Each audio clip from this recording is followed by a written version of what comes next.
Alright folks, Segasonicfan here. Today I'm going to be working on something pretty cool. Thought you'd be interested in this, so I'm making a video.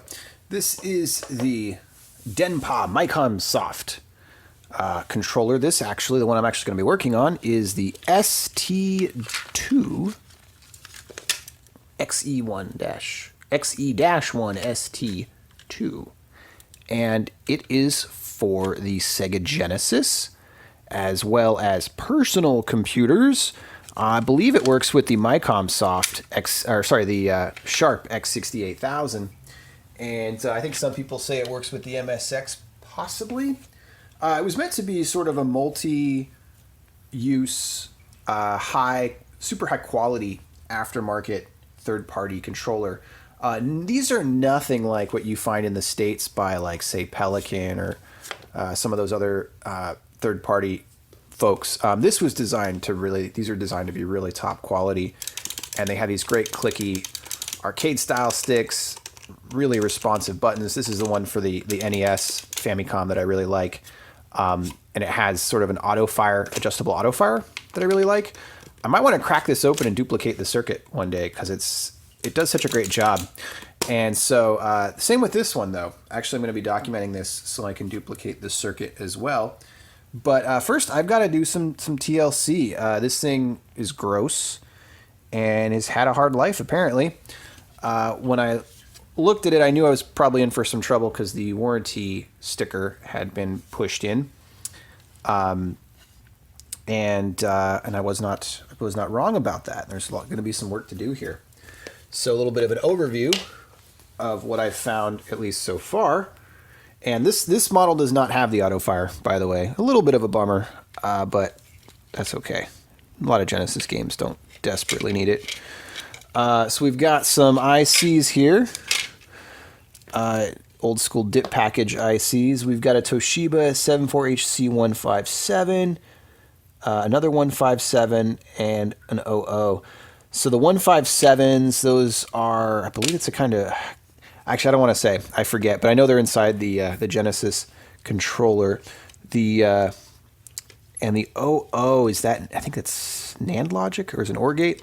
Anyway, these are just old school logic chips. I'll look them up later. Yeah, aside from that, we've just got some nice beefy toggle switches. The board is decent. It's nothing like, to go crazy over, but it's totally decent. What is really nice, though, is this arcade stick. So you've got a spring mech which controls the gate, and this gate is the plastic square here. So when it's a diamond shape, you can go in all directions. When it's a square, it locks the control to just 4 directions, which is good for games like Pac-Man, although I've never used it too much. It uses nice cherry switches, which is what gives it its nice clickiness. And it's clearly, an arcade quality, heavy duty arcade stick. This is not any kind of cheap rebrand at all. It's really nice weight to it. Really good quality. Almost looks like they just took some notes from Sanwa or Saimitsu and just really knocked it out of the park. Similarly with the buttons here, really high quality buttons. I mean, look at how huge they are. These are not tactile or rubber dome buttons, silicone buttons either. This is the real deal, folks. Really good action on these buttons. And I mean, these are decades old and they work fantastic. Again, these are very similar to the Sanwa Saimitsu buttons that you see in the arcades of the time. I do wish they had a plug instead of soldering these wires directly. So this one has a removable plug, but whatever, not the biggest deal. And then similar to the gate on the control stick, this actually can be pushed in and then rotated so that you can, play like this or play like this. You can have sort of a button orientation that suits your needs.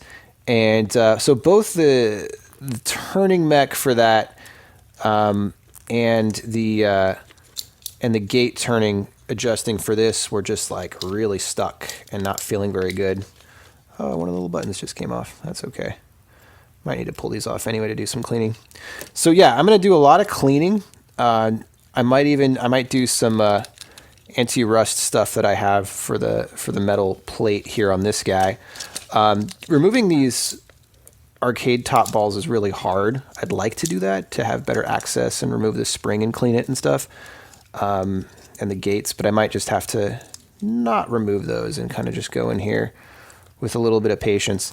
It's not going to be the most fun repair, that's for sure, but it won't be the worst either. You know, this is from Japan, and it hasn't, you know, the Japanese do pretty nice care of their stuff. Even in their used kind of junk market, they still have pretty good care of used items. And especially because these are still sought after. I think these haven't gotten too abused. I don't see any crazy hacks in here, so I'm not sure why this was opened in the first place. Maybe to do some cleaning some years ago. But overall, it looks quite good. So yeah, I'll just be remembering the pin orientation. I'm going to give this a good cleanup, and we'll try to get it functioning to the state of my trusty Famicom one, which I really like. And this was only made for Famicom, actually. Also does a really nice speed indicator that I like. And yeah, I love stuff like this that uses off-the-shelf logic, really simple stuff, no microcontroller, and yet gives you performance that's the same, in fact, actually usually better than microcontroller solutions you see nowadays. Peak engineering here, folks. Good stuff. I'll be back with more. Segasonicfan, signing out. So back here with a part 2 of my Micomsoft XE-1 ST2 controller repair, refurb. I mean, it wasn't like terribly broken or anything. Got the motherboard all isolated and separated here, which actually was harder than it looks because these connectors were super hard to get off. What you have to do with some of these really old connectors sometimes is use a flathead screwdriver, and actually had to go in very carefully and sort of pry up, kind of wedge it between the two plastic bits there. Had to do that for all 3 of them, actually. They were on there. But, yeah, things actually looking pretty good. Not as bad as expected. These are tactile push buttons for the start and select, but even these look like really robust, super chunky tactile push buttons. Every part of this just is really, really nice quality. There's a nice shot of all the circuitry. And the backside for anyone that might want to recreate this circuit, like me. Good stuff. Then we go over here. I was able to get the red ball off the top because look at this. They made a really convenient, really nice flathead insert there. So you get the flathead in there, and then you can really get the torque going that's needed for getting this off. It's just a plastic gate with a... I guess I haven't taken this off to see what's in here, but I'm kind of interested to see what that throw is like. I wish this throw was might be a little worn. I'll take a look though. I'll take off this C-clip. There's a C-clip there, and then I should be able to pull this out and clean it really nicely. And this just has the the cherry switches are they're just inserted onto it like so, and there's 4, and so they've got these little plastic nubs that they just sit on, and then the frame goes over, which obviously needs cleaning, as you can see, and then it's the spring, and then it's the cover plate, and then it's this mechanism, which is cool. This is the gate mechanism. As you can see, it kind of pivots out here. You really don't want to break these little pieces of plastic look quite fragile. But and so I guess this pushes in and then turns it. I'll have to investigate further how that mech works and why it was so hard for me to turn it. One of the things though that is important is I noticed some very slight residue of grease. So pretty sure this needs to be greased up pretty well, as does the other side, so that you can push and pivot everything in an effective manner. Let me give you a demonstration of that with my working one. And this is going to be super useful while I'm doing this repair. So this, you're actually supposed to, yeah, you can kind of pivot it like that and click it into the place you want. Get my camera to refocus here. So yeah, you put your thumb in here. It's pretty cool. That lets you get the alignment you want, the layout you want. And then for this guy, I'm definitely, you can see how that kind of returns to center really nicely. But over here, you push this in, and then it's supposed to turn, yeah, like so.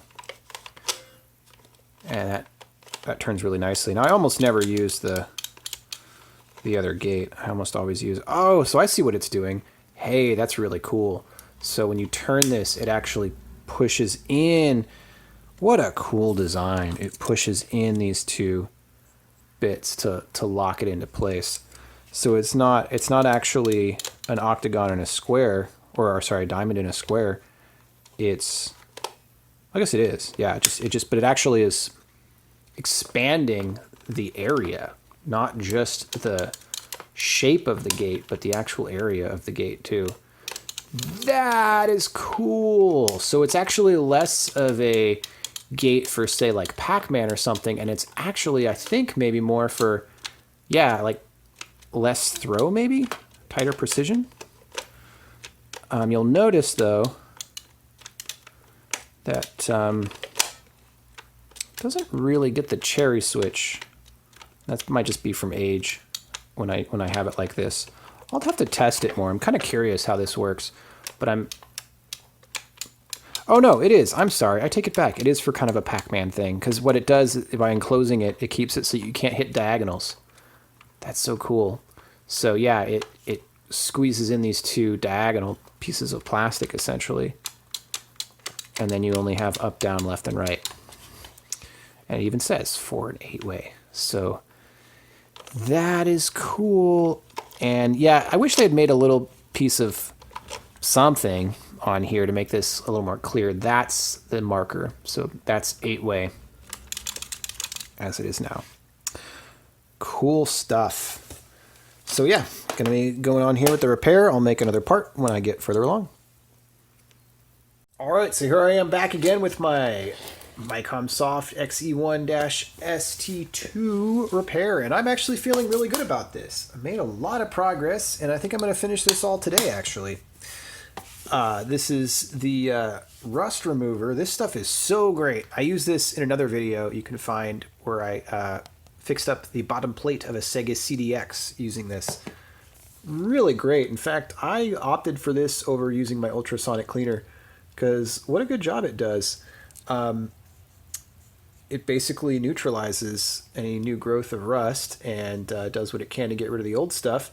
I got it off the shaft here pretty well as well, but the big splotches were on that metal plate.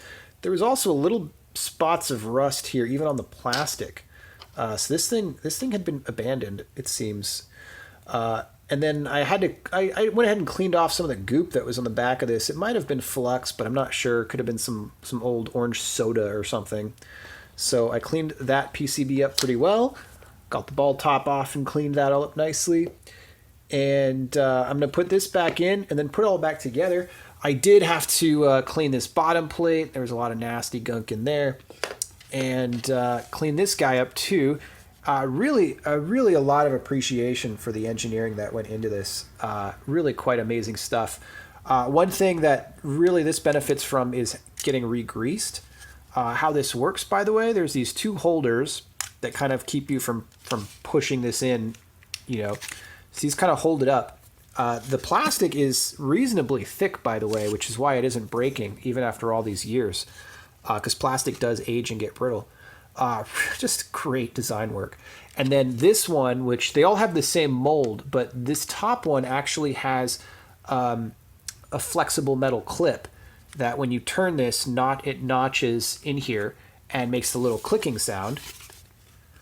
So if you hold down here and there, and then you can rotate it like so. Rotates really nicely now. It does, even the working ones, they do require quite a bit of pressure, but it works great. I love the art style and how there's this little arrow here that lines up when it hits the end here. It lets you know, and it actually can go all the way upside down, which is pretty wild. So you can actually do that if you want, and have it's really customizable. Really cool stuff. Just amazingly nice engineering. The button molds are super nice as well. I was appreciating those while I was putting this back together. And yeah, you want to grease both this side, because it actually rubs under these plastic bits, as well as the other side, as well as the groove in which this slides into. So there's actually 3 spots you want to get a lot of grease on. For that, I just use white lithium grease. This stuff works real great. You can buy little tiny amounts for a fortune, or just get the automotive kind like this. Get a whole tube like that. I think that was $10. Great stuff. Use it, you don't have to go crazy putting a ton on. Use it kind of sparingly. But I put more than usual for this. I think it's going to work out really well. So yeah, that's all working great. All the buttons are really nice. The play and the joystick is now, I took apart I took off the C-clip, and then there's 3 pieces of plastic and a spring. Those are also molded extremely nice. There's kind of a concave shape to this that it pivots around. I mean, the whole design of this is just absolutely gorgeous. And the play on this is great now, after I got that all cleaned. The contacts for the switches, I think, are all fantastic. Actually, really no problem with the switches or the wiring at all. This is all just rust damage, mainly, that I've had to fix. And then the expanding plate here, this thing, is just another work of art, just engineering beauty. By the way, everything, even with the button panel, is notched appropriately, so you can't put it in backwards. It's all just designed with the utmost care. And with this guy, if you pull them out like so, you'll see that's how the gate is revealed, to give you 8-way access instead of 4. If you pull it out and then gently lift up and pull further, this is such, I love great engineering like this. This little notch will actually line up with an opening, and then this will pop right out. So no screws, no washers, no C-clips, anything like that needed. It's all just plastic, designed really well. And then you'll see in the bottom how elegant of a solution this is. Forgive me for singing the praises of this, but it's just a beautiful, beautiful piece of engineering.